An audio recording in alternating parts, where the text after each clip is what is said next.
Wartime America faces the greatest demand for food in her history. Food for our Army and Navy. Food for the invasion front. Food for ourselves on the home front. Food to help our fighting allies and the people of the Allied countries. It takes pounds of food a day to keep a soldier on the fighting front. Millions of pounds of food each day. The best way to supply our men overseas and our fighting allies with most of the foods they need is in dried form and in cans. In addition to the military, other factors affect our canned food supply. Take tin, for example. Our major peacetime sources have been cut off by the enemy. Our railroads and other transportation facilities are being taxed to their utmost, carrying munitions, armaments, war supplies, and troops. That leaves less shipping space for civilian foodstuffs. And then there's the farm labor shortage. All this means that we at home will have less canned fruits, vegetables, soups, and other processed foods for our use. Without rationing of these foods, some people would get more than their fair share. Others would not even get what they need. But rationing assures everyone of his fair share. That is why your government is rationing canned fruits and vegetables and other processed foods.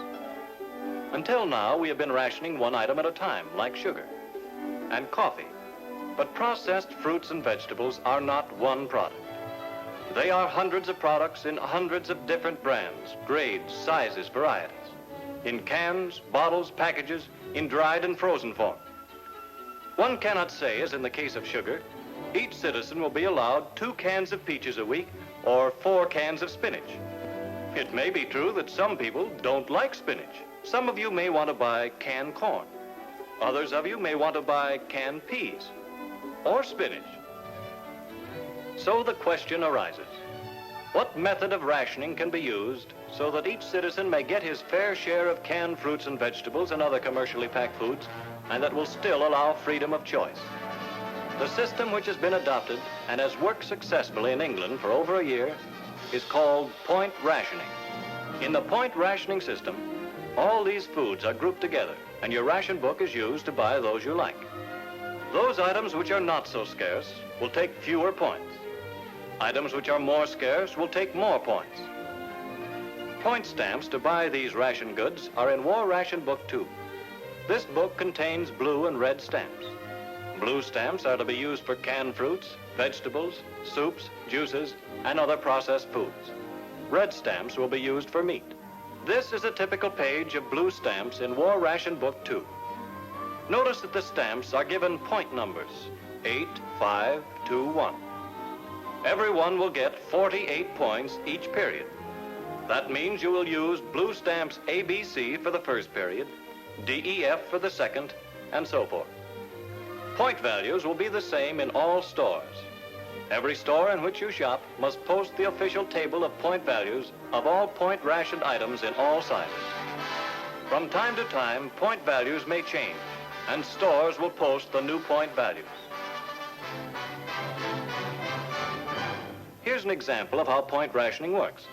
This lady, all decked out with her family's brand new ration books, starts out to do some shopping. First of all, she wants to buy a can of peas.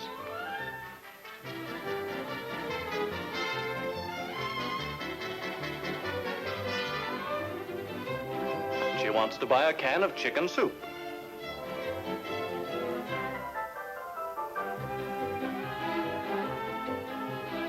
And she wants some dried prunes.